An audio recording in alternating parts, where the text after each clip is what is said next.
सत्य। इसके बगैर चलोगे तो ठोकर जरूर खाओगे, इसे साथ नहीं ले चलोगे तो जिंदगी में धोखा जरूर खाओगे, इसे ओढ़े बगैर चलोगे तो जिंदगी के ठंड में आप कांपते रह जाओगे, अंधेरे और अंधविश्वास में घिर जाओगे। आकाश की ऊंचाइयों को अगर आप छूना चाहते हो तो सत्य आपके पंखों के नीचे वो पवन होगा। सच क्या है? अगर बाइबल कहता है कि आकाश और पृथ्वी टल जाएगा लेकिन ये वचन टलेगा नहीं। अरे क्यों बाइबल पे ही विश्वास करें? क्या और कुछ सत्य नहीं है?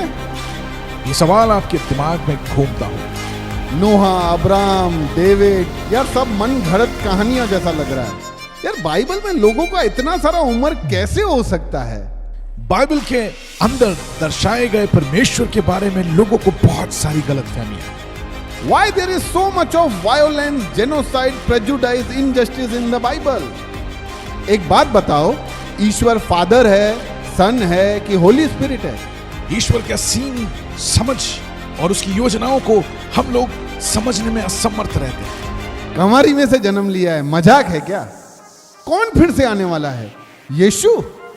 तो आइए मिलकर खोजते हैं ऐसे ही हमें कई बार उलझाने वाले सवालों को और उनके बाइबल से जवाबों को सुनने के लिए एक नई श्रृंखला जो सनातन सत्य को आप तक पहुंचाने के लिए शुरू होने जा रही है, सत्य की लहर। हेलो गिरीश भाई, वेलकम। कैसे हैं आप? हेलो केनथ भाई। सब ठीक है? ठीक है, थोड़ा मौसम ऐसा है, थोड़ा कहते एकदम मस्त मौसम है। कभी मस्त हो जाता है, कभी बारिश आ जाता है, कभी थकान जैसा हो जाता है, फॉगी फॉगी एटमॉस्फेयर रहता है। तो करेक्ट। तो भले सराउंडिंग कितना भी फॉगी हो, थिंकिंग हमारा स्टडी टाइम है। और इट वाज वेरी सरप्राइजिंग। मैं ऐसे जस्ट सोच रहा था कि मैं आपसे कब मिलने आया था, तो it has been more than an year. एक साल से ज्यादा अपने दोनों स्टडी कर रहे हैं, सीख रहे हैं। पता नहीं, मैं सीख रहा हूँ, सॉरी। मुझे तो बहुत रिफ्रेशिंग है ये। आप कह रहे हैं कि मैं सीख रहा हूँ, लेकिन हम सीख रहे हैं। जब मैं भी आपके साथ बैठ के जब ये सब बुक्स हम रिव्यू करते हैं, सर्वे करते हैं, पढ़ते हैं, तो बहुत ही रिफ्रेशिंग लगता है। बहुत सारी बातें मैं भी सीखने लगता हूँ जब मैं भी तैयार करता हूँ कि आपके साथ क्या बात करना है। तो very nice, this is been beneficial. और मुझे लगता है कि हम जिन लोगों को सुना रहे हैं वो भी बहुत ही ब्लेसेड फील कर रहे होंगे, क्योंकि बहुत सारे चीज़ें इसमें से सीख सकते हैं। राइट। किसी एक जने ने कहा था कि मेरे को भी सुनना है, तो मैंने कहा था, क्योंकि अभी क्या है, मेरा भी कन्वर्सेशन दूसरों से होता है, तो मैंने उनको बोला था कि यस आप भी सुन सकते हो। मैंने उनको लिंक भी भेजा है। बात तो करना चाहिए। हाँ, नहीं, मेरे को लगता है कि जो अपने तक ज्ञान पहुंचा है, जो सही पहुंचा है, ज्ञान तो क्या है, सब जगह मिल रहा है, हर मूवी में से, हर सीरीज में से, हर नुक्कड़ गली में ज्ञान मिल रहा है। लेकिन एक बात और भी मैंने सीखा ये डिस्कशन के दौरान कि हर ज्ञान अपने को लेने का जरूरी नहीं है। राइट। देन अननेसेसरी फिर अपने को सब खोजने का जरूरत नहीं है, एंड तक खोज के ये प्रूव करने का जरूरत नहीं कि ये गलत है। स्टार्टिंग में पता चल जाता है ये गलत है, then it is not necessary कि अपने डीप डाउन जाएं। राइट। तो पिछली बार का तो सेशन मैं फिर से घर जाके रिव्यू किया। अमेजिंग था यार कि किस तरह से अय्यूब के जीवन के द्वारा परमेश्वर काम करता है। लेकिन फिर भी भले आपने लास्ट टाइम भी समझाया, लेकिन स्टिल मेरे को थोड़ी सी बातें और रिपीट वापस मुझे सीखनी है, because I want some more light. और आप थोड़ा इन बातों पे रोशनी डालें और हमें बताएं ताकि और मैं थोड़ा जान सकूं। तो स्टार्ट मैं वहीं से ही करूंगा कि क्या परमेश्वर की इच्छा होती है कि हम लोग दर्द में या सफरिंग में जाएं? हाँ, इच्छा या परमेश्वर चाहता है या क्यों चाहता है? नॉट टॉकिंग अबाउट जॉब नहीं यार। आज मैं देखता हूं कि यार बहुत सारे लोग हैं सफरिंग में हैं और ईश्वर को मानते हैं। तो क्या सच में अगर देखा है तो परमेश्वर का तो इच्छा है ही नहीं कि we should go through suffering. ये सफरिंग का कारण जो है, अगर हम देखेंगे रियलिटी में, तो ये हम ही लाए, पाप के वजह से।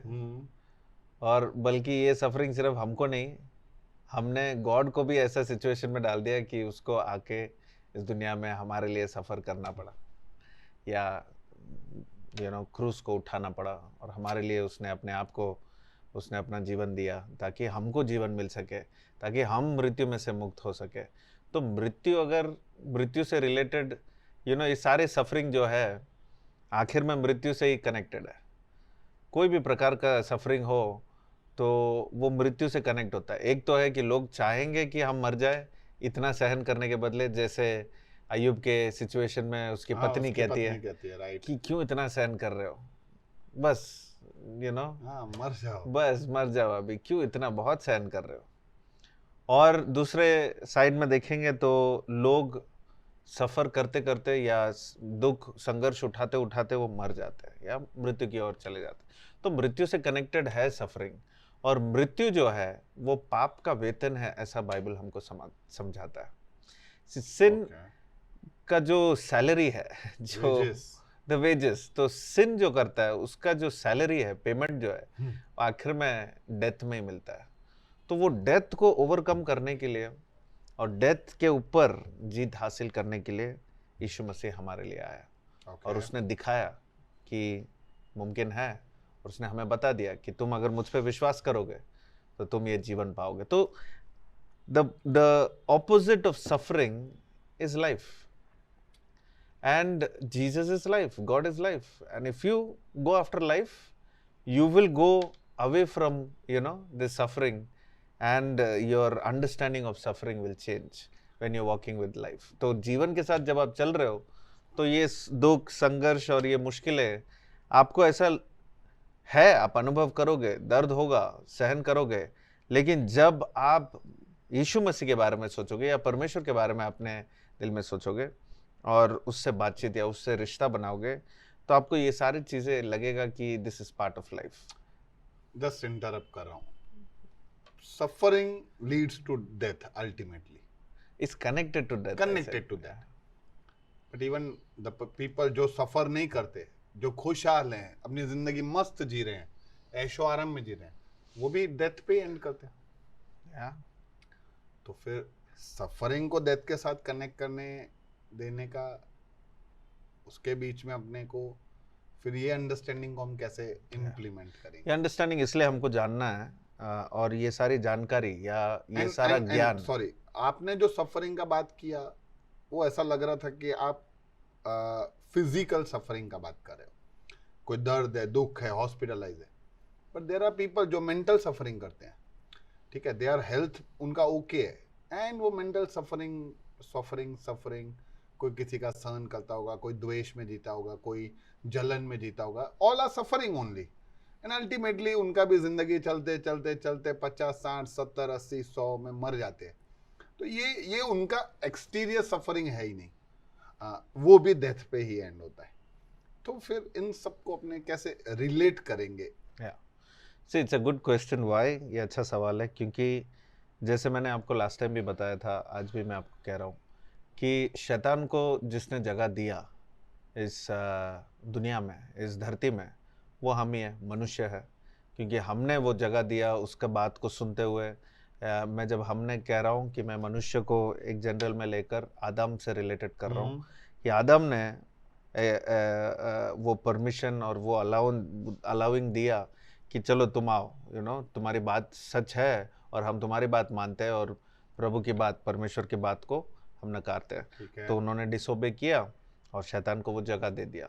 उस दिन से शैतान को एक कंट्रोल जो है इस धरती के ऊपर मिल गया, और तब से लेकर आज तक बाइबल हमें समझाता है कि ये जो, उसके लिए एक टाइटल भी दिया है, प्रिंस ऑफ द एयर, यानी आज जो यहाँ पर जो हवा चल रहा है, जो दुनिया में, जो धरती में हवा चल रहा है, वो शैतान का जो है बुराई और जो पाप से जुड़ी हुई बातें हैं, उससे रिलेटेड ही सब कुछ चल रहा है। अब मैं ये क्यों शैतान की बात कर रहा हूँ, वो इसलिए क्योंकि आप समझिए, अगर शैतान परमेश्वर के सामने जाकर अगर वो चैलेंज करते हुए अगर वो कह रहा है कि मुझे आप देखो कि ये सब उठा के देखो, ये सब निकाल कर देखो, और वो आपको छोड़ देगा, तो ये जो उसके बाद जो बताया जाता है कि ठीक है तुम उसके ये सब ले सकते हो, ये सब छू सकते हो, लेकिन उसके जान को तुम कुछ नहीं कर सकते, उसके लाइफ को कुछ नहीं कर सकते। तो फिर वो उसका इफेक्ट हम यहाँ पर देखते हैं। ऊपर बातचीत हो रहा है, यहाँ पर उसका इफेक्ट देख रहे हैं। Correct. यानी शैतान को वो जगह ही किसने दिया कि इसको यहाँ पर आके वो काम करना है? प्रभु ने नहीं दिया, परमेश्वर ने नहीं दिया, हमने दिया। अगर वो नहीं देते तो शायद ये सारी चीजें आते ही नहीं।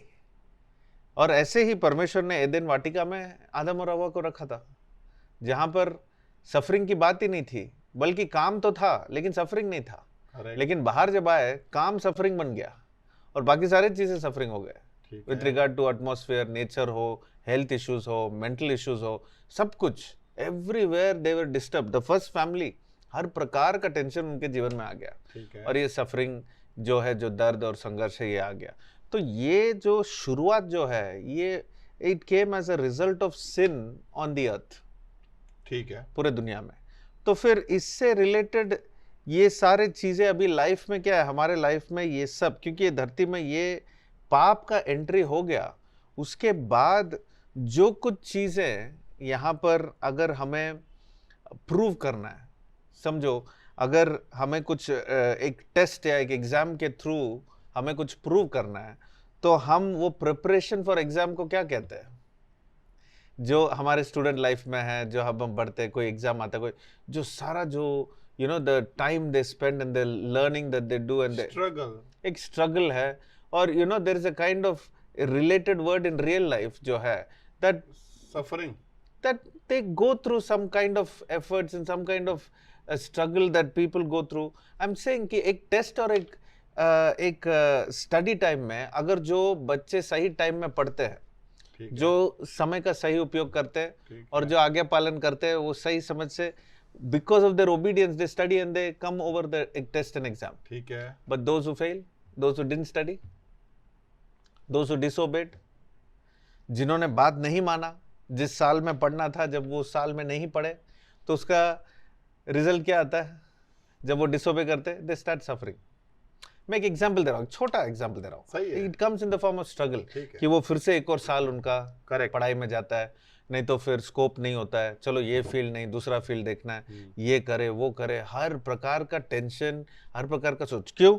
क्योंकि उनके समय में उन्होंने वो डिसोबे किया, वो टाइम का सही उपयोग नहीं किया, जबकि बताया था कि तुम ये करो। अब मैं ये एक एग्जाम्पल ही दे रहा हूँ, सबको वैसे मौका नहीं मिलता है पढ़ाई करने का, पर जिनको मिलता है, मैं कह रहा हूँ कि उनके लाइफ में जब वो they trust and they follow that year, उनके जो रिस्पॉन्सिबिलिटीज है वो करेंगे तो ठीक।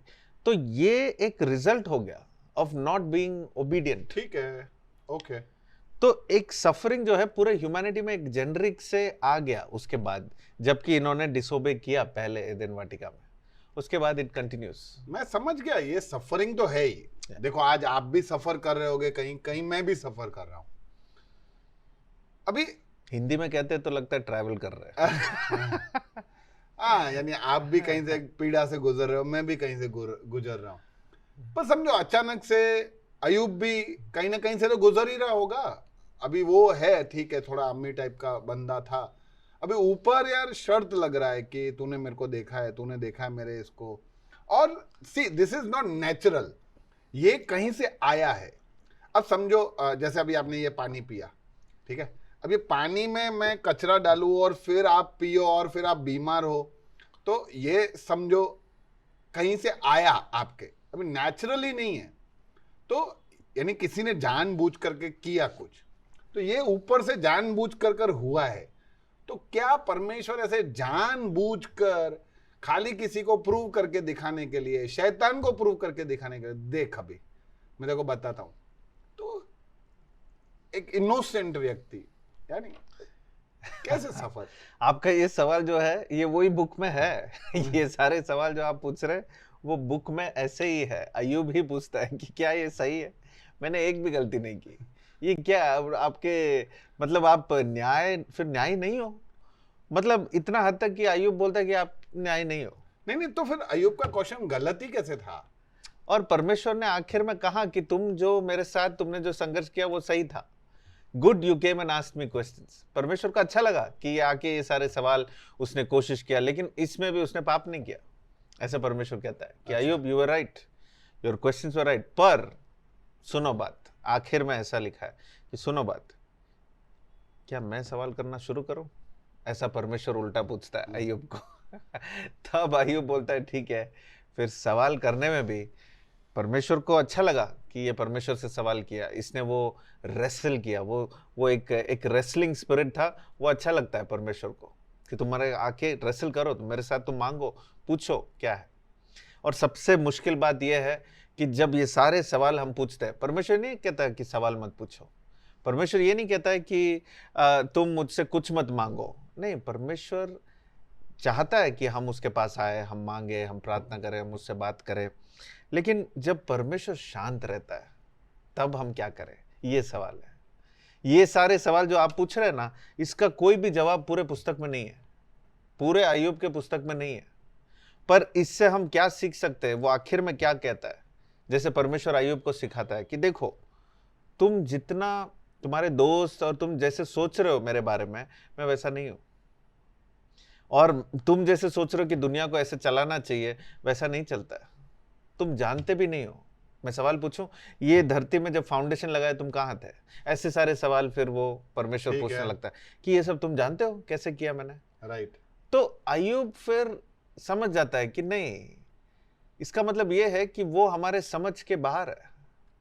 हाँ, यानी अय्यूब तो एक तरीके का ये समझ लेता है कि भाई चलो ठीक है, जो भी हुआ अच्छा ही हुआ। नहीं, ऐसा नहीं लेता, ऐसा नहीं, जो भी हुआ अच्छा कैसे हुआ? इसको अच्छा कहां से करेंगे? यानी ईश्वर उसको क्या समझाना चाहता है? ईश्वर ने उसे कहा, परमेश्वर ने उसको बोला कि देखो, मुझ पर भरोसा करो, उतना ही है अल्टीमेट। हाँ, तो यानी मुझ पे भरोसा करो मतलब कंप्लेन ना करो? नहीं, करो ना। तुमने जो किया, मुझसे आके तुमने बात किया, तुमने सवाल पूछे, तुमने ये सब तुमने अच्छा किया। परमेश्वर इनफैक्ट अय्यूब को अप्रिशिएट करता है, अय्यूब को अप्रिशिएट करता है, लेकिन उसके दोस्तों को बोलता है कि उन लोग गलत थे, जबकि उन दोस्तों का बात जो है वो सही था, फैक्चुअली वो सही थे कि वो कह रहे थे कि परमेश्वर न्यायी है। एक ने कहा कि देखो, परमेश्वर बहुत दूर है, वो सबके लाइफ में इंटरेस्ट नहीं लेता है, तो तुम मत सोचो कि तुम्हारे लाइफ में इतना इंटरेस्ट लेगा।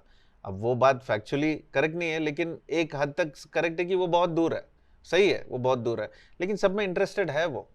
एक दोस्त आगे कहता है देखो, परमेश्वर वो सामर्थ्य है, you know, he is all powerful, तो उससे सवाल मत करो कि वो जो चाहिए वो कर सकता है, क्योंकि उसका सामर्थ्य ऐसा है, उसके मन में जो आए वो करेगा, तुम सवाल मत पूछो, ठीक है।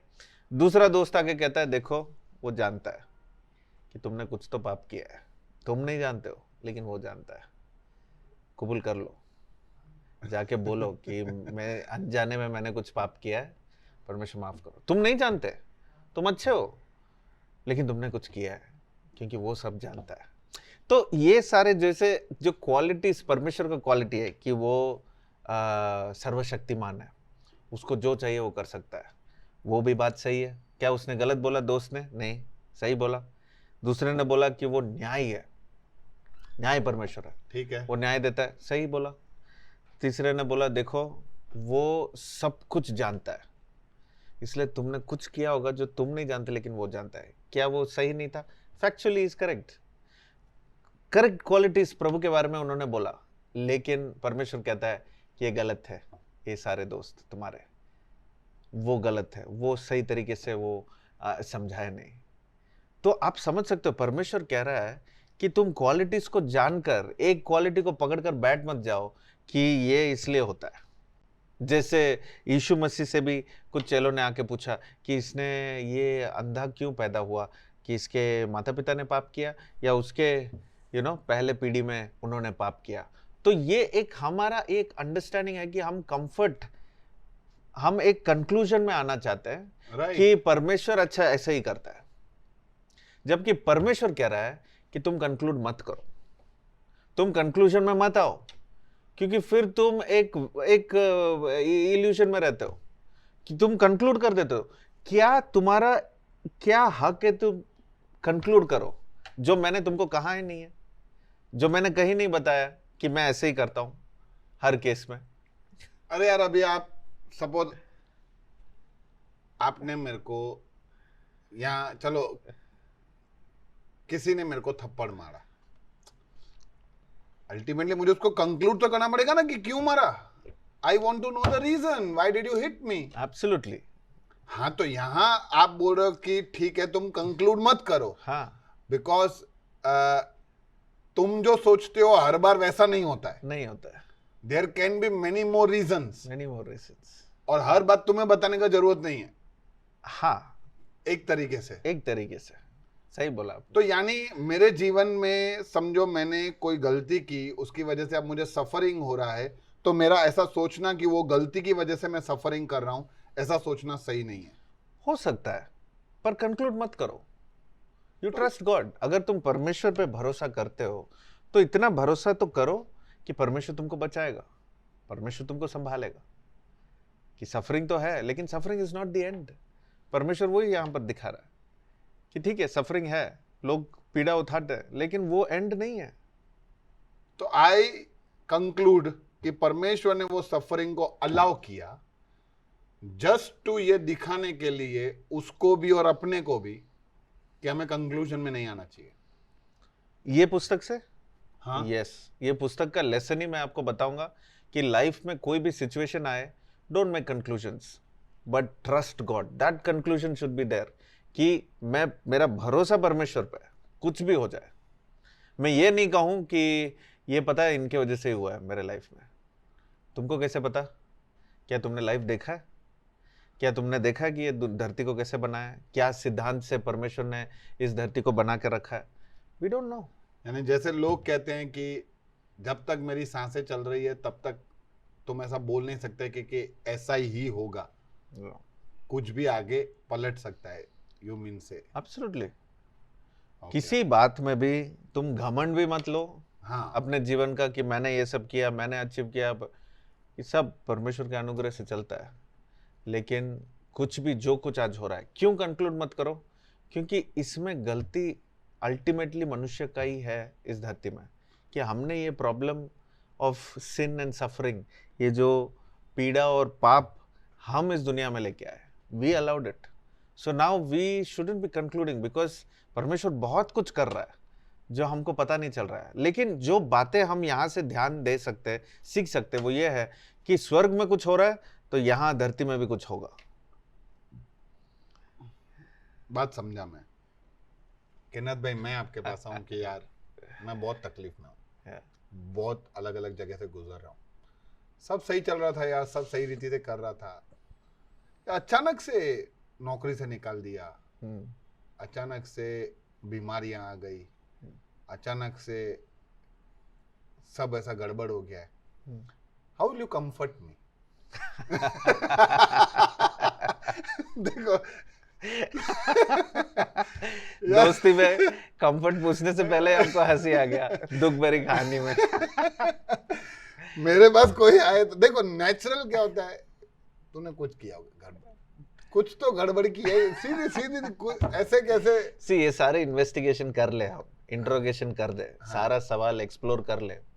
लेकिन एक बात आपने ध्यान दिया, आपने इतना बड़ा दुख भरी कहानी आपने बताया, इतना एक इमरजेंसी केस बताया कि मेरा जॉब से निकाला, और आप मुझे देख के मुझसे कंफर्ट मांगने आप आए और आपने बोला भी, और आप तुरंत हंसने लगे. क्यों? क्योंकि हमारा रिश्ता ऐसा है. रिश्ते में ही कंफर्ट होता है. कभी कभी बात करने की जरूरत ही नहीं है, साथ रहो ना तो उसमें काफी चीजें हो सकता है. यही तो गलती था ये दोस्तों का जो अय्यूब से मिलने आए, कि अगर साथ में आके उसके साथ बैठ के खाना खाकर चुपचाप से रहते तो काफी कुछ इनको ज्ञान असली में मिल जाता. लेकिन सब कंक्लूजन में आए, एक एक कर कर कंक्लूड करने लगे कि परमेश्वर ऐसा है, परमेश्वर ऐसा है, जबकि फैक्चुअली दे वर राइट. उन्होंने गलत बोला ही नहीं. फैक्चुअली उन्होंने सब बातें गॉड के एट्रीब्यूट्स को ऐसे के ऐसे ही कहा कि वो न्यायी है, वो सर्वशक्तिमान है, वो सब कुछ जानता है, सब बातें सही से बोला. लेकिन कंक्लूड ये कर दिया कि अय्यूब इसलिए ये तेरे लाइफ में हो रहा है. वो परमेश्वर ने बताया कि नहीं, तुम एक चीज को पकड़कर कंक्लूड लाइफ में मत करो, तुम एक नतीजे में मत आओ कि ये इसलिए हो रहा है. यानी हम परमेश्वर को भी सीमित बना देता है. यस, हम परमेश्वर को ये कह रहे हैं कि अच्छा मैं समझ गया. अब क्या कह रहे हैं हम कि लाइफ में समझ गया, अब मुझे किसी की जरूरत नहीं है. अब जब लाइफ आपको समझ में आ जाए तो परमेश्वर की क्या जरूरत है? इसलिए परमेश्वर कहता है मुझ पे भरोसा करो। राइट। और वो ऐसे सिचुएशंस लाता है हमारे लाइफ में जहां पर हम जानते हैं कि सब कुछ हमारे हाथ में नहीं है मेरे हाथ में कंट्रोल करने के लिए, लेकिन सब कुछ नहीं है, मुझे उस पर भरोसा करना जरूरी है। इसलिए ये जो वर्ड भरोसा है, ये की वर्ड है ये पुस्तक का, ट्रस्ट मी। करेक्ट। बस end of the life, trust me. बहुत अच्छा यार, ये तो अंदर से आपने मोती निकाल के दिखाया। पर मैं जस्ट एक ऐसा पॉइंट समझ रहा हूँ कि उसके दोस्त क्या करते यार। आज अगर कोई सिचुएशन है, देखो you are the one who follow God, अगर मैं मेरा सिचुएशन लेके आपके आगे आता हूँ, ठीक है, आप मेरी परिस्थिति भी जानते हो, आप जानते हो कि मैं कैसे रहता था, क्या है, और अब मैं कहाँ से गुजर रहा हूँ, तो आप मुझे कैसे कि नहीं परमेश्वर भला है, आप मुझे कैसे इस गॉड को लेके आप मुझे कैसे कंफर्ट करोगे, क्या समझाओगे यार मेरे को। अब ऐसा नहीं खाली बोल सकते ना कि भाई ट्रस्ट करो ट्रस्ट करो। आज समझो कोई आके मेरे से पूछे तो we need to give some solution, या कुछ तो अपने बोले ना यार, खाली ऐसा कि तुम देखो आपके लिए क्या समझना इजी है, आप बहुत ही डीप परमेश्वर को जानते हो। हम भी ऐसे ही रास्ते गुजर कर आए। जैसे मैं भी अभी आपका पॉइंट एकदम समझ गया, see that point touched my heart कि नहीं एक तरीके से जो भी हो रहा है अपने कंक्लूजन पे आ जाते हैं। अपने जैसे गड़बड़ होती है ना जिंदगी में, अपने रिवाइंड करते कि क्या किया है, मैंने क्या गड़बड़ किया है, क्या गड़बड़ किया है, and we try to repair those, and when we try to repair those, अपना वो गलती ठीक हो जाता है तो अपने को लगता है इसकी वजह से ही ये है, तो सी कॉज एंड इफेक्ट देख लेते हैं। बट आई अंडरस्टूड कि जरूरी नहीं है, जरूरी नहीं परमेश्वर को सुनना, समझना, उसके बातों को, चालों को, यानी जो भी बातें हैं उसके तरीकों को we can not understand, agree, पर फिर भी एक कंफर्ट तो देना पड़ेगा ना। कैसे कंफर्ट देने के लिए जैसे मैंने आपको अभी अभी कहा कि आप अपने रिश्ते को निभाइए, जिसके साथ जिसको आप कंफर्ट देना चाहते हो, just be available for them. अभी जैसे मैं काउंसलिंग करता हूँ, काउंसलिंग के लिए कोई भी लोग आते हैं जो जिन्हें मैं जानता नहीं हूँ, आगे पीछे भी कोई आके मुझसे मिलता है और मेरे गाइडेंस मांगते हैं, चाहते हैं कि हम उनको उनके प्रॉब्लम से उनको मदद करें, बाहर निकालें। काफ़ी लोग चाहते हैं कि मैं उनको एडवाइस दूं, डायरेक्टली बता दूं कि तुम इससे निकलो, ये बाहर चलो, वो सारे कंक्लूजन्स है। एग्जैक्टली। और वो काउंसलिंग में हम नहीं देते, because that's the ethic of the counselling कि हम उनको सोल्यूशन हम नहीं देते, पर हम कोई कंक्लूड नहीं करते। जब वो करते तो वो एडवाइस हो गया, वो एडवाइजर्स होते हैं जो देते हैं कि तुमको ऐसा करना चाहिए और फिर अच्छा होगा, तुमको ये करना चाहिए अच्छा होगा। लेकिन काउंसलिंग ऐसा है क्योंकि परमेश्वर और उसकी आत्मा भी हमें काउंसल देता है, तो उससे हम सीखते हैं कि काफ़ी बार जो है हमें कंक्लूजन्स नहीं चाहिए। पता है एक पति पत्नी के बीच में एक आर्ग्यूमेंट होता है तो उसमें कंक्लूजन की ज़रूरत नहीं है। जब कोई सवाल उठाता है, कुछ बोलता है कि ये क्यों नहीं हो रहा है, उसमें आंसर देने की ज़रूरत भी नहीं है। आपको समझ में आता होगा, कभी ऐसे सिचुएशंस आते हैं तो सोल्यूशन, खास करके जब पत्नी कुछ सवाल पूछते हैं तो पति को जवाब तुरंत वो सोल्यूशन देने की ज़रूरत ही नहीं है, बस सुनना है क्या कहना चाहते हैं, बस उनके फीलिंग को सुनना, समझना। अगर ये तीन दोस्त और आखिर में एक जो बाद में आया एलिफाज, ये सारे आकर अगर सुनते, क्या ये बोल तेरे मन में क्या गुजर रहा है, और अगर अय्यूब को बात करने देते पूरा, तो अय्यूब को इतना कंफर्ट मिलता, बिना एक शब्द ये दोस्त बोले, अगर ये सारे दोस्त अगर बैठ के सुनते, अय्यूब क्या सहन किया तूने, ये सब कैसे कर पा रहा है तू, क्या हो रहा है, ये स्ट्रेंथ तुझे कहाँ से मिल रहा है। और वो तो बीच बीच में परमेश्वर को स्तुति कर रहा था, इतना हद तक कि वो परमेश्वर मुझे मार भी दे, मैं उसको स्तुति करूंगा, मैं उसकी आराधना करूंगा, मैं उसके विरुद्ध कुछ बोल ही नहीं सकता।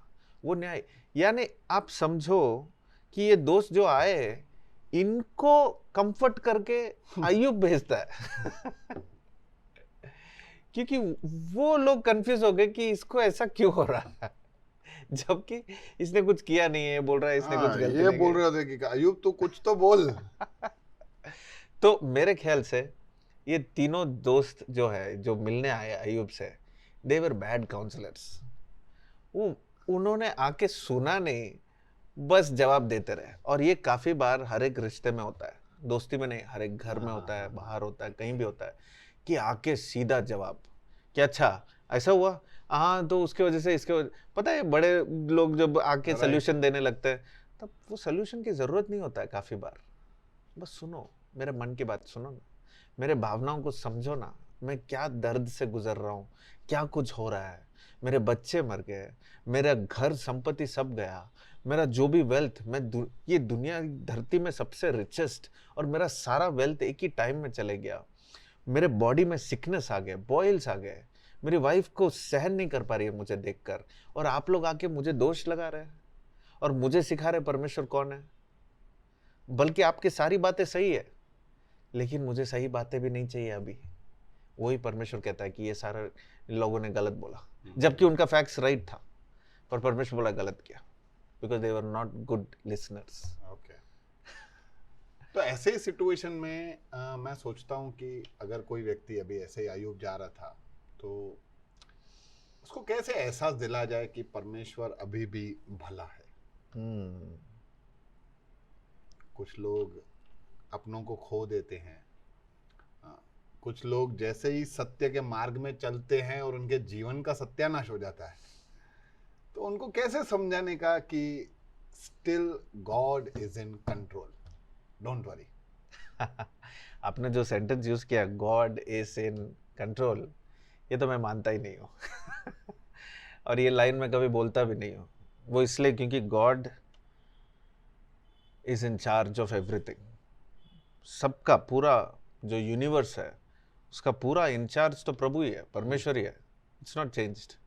पर ये धरती में परमेश्वर ने जब मनुष्य को बनाया तब बोला you have dominion, rule the earth. तो कंट्रोल किसको दिया? मनुष्य को।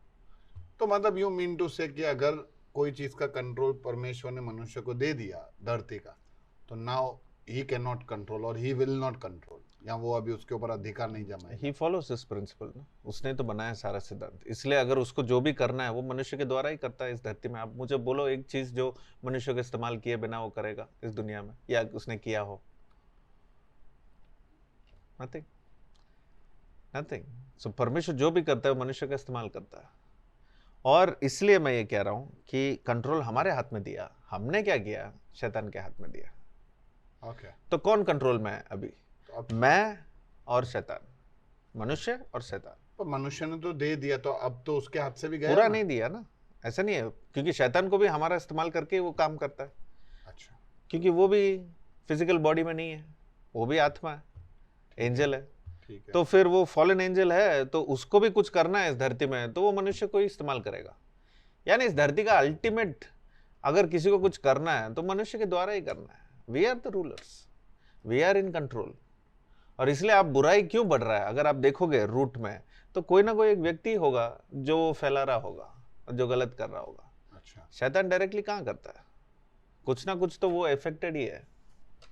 अयूब के जीवन में उसने डायरेक्टली किया ना सब। आप देखेंगे वहां पर लॉट ऑफ सिचुएशंस हुएंगे, क्योंकि हमको क्लैरिटी वहां पर नहीं है कि कैसे हुआ मृत्यु। वो है डायरेक्टली सब बोला गया है कि ऐसा हुआ, कोई अच्छा, आके वो बोला, एक आके बोला, तो हाँ, वहां क्या हुआ वो अपने को पता नहीं। वो क्या, अपने को पता नहीं। वो एक आके बोला भी, वो कौन होगा वो भी हमको नहीं पता। हाँ, तो फिर मैं कैसे समझाऊं? कोई मेरे को पूछे कि यार आप बोलते हो कि ईश्वर भला है, आप बताओ इसमें भलाई क्या है? भलाई जो है, एक गलत समझ हमारा ये है कि भलाई का मतलब है कि सब कुछ अच्छा चलता है, मेरे पसंद से चलता है, मैं खुश हूँ तो परमेश्वर भला है। ये सोच गलत है। और ये हमें समझना ज़रूरी है कि परमेश्वर जो कुछ हमारे जीवन में कर रहा है, अब हम इसे भलाई के रूप में कैसे देखें, ये बात हमें देखना बहुत ज़रूरी है, अवश्य है। और ये सीखना ज़रूरी है, क्योंकि हम ऐसे नहीं बोल सकते कि सब कुछ अच्छा चल रहा है तो तभी वो भला है। That's a wrong understanding of God's goodness. जो है गुडनेस जो है उसका समझ जो है बहुत यूनिकली हमें समझना है। एक दिन मैं विश करता हूँ कि हम दोनों एक दिन सिर्फ गुडनेस ऑफ गॉड पे बात करें, because it's a big topic. ऐसा इट्स अ बिग टॉपिक। हम ये बात हमें सबको सीखना ज़रूरी है कि परमेश्वर का गुडनेस क्या है। और मैं विश्वास करता हूँ कि हम आज का ये टॉपिक याद रखेंगे और गुडनेस ऑफ गॉड पे हम बात करेंगे। क्योंकि आपका सवाल सही है, क्योंकि सब कुछ कैसा गुड लगता है आपको? क्या गुड लगता है? अय्यूब के पुस्तक के बाद अपने डिस्कस करते हैं गुडनेस ऑफ गॉड पे। हाँ तो ठीक है, अय्यूब का पुस्तक हो जाए, क्योंकि मेरे सवाल तो आज ख़त्म नहीं होंगे। मैं अगले सेशन में भी आपसे ये सारे सवाल अय्यूब के बारे में पूछूंगा, क्योंकि और भी बहुत सारे सवाल है। क्योंकि क्या अभी भी मेरे मन में ऐसा शांति नहीं है कि ऐसा यार अय्यूब के साथ जो हुआ अच्छा हुआ। तो और I have some more questions, तो अगले सेशन में मैं पूछता हूँ आपसे। डेफिनेटली गिरीश भाई, कुछ सारे चीज़ें मैंने जो बताया बहुत सीरियस नोट पे ही बताया, इसलिए आप ध्यान से सोचिए। नहीं, आज का तो टेक अवे ये था कि कंक्लूजन पे नहीं आ जाने का। अमेजिंग, जरूर हम डिस्कस करेंगे, आप भी सोच के आइए। ठीक है, या गॉड ब्लेस। Thank you. सत्य, इसके बगैर चलोगे तो ठोकर जरूर खाओगे।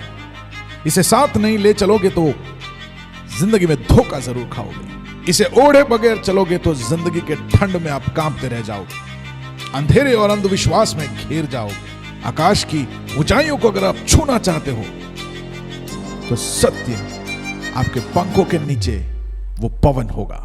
सत्य क्या है? अगर बाइबल कहता है कि आकाश और पृथ्वी टल जाएगा लेकिन ये वचन टलेगा नहीं।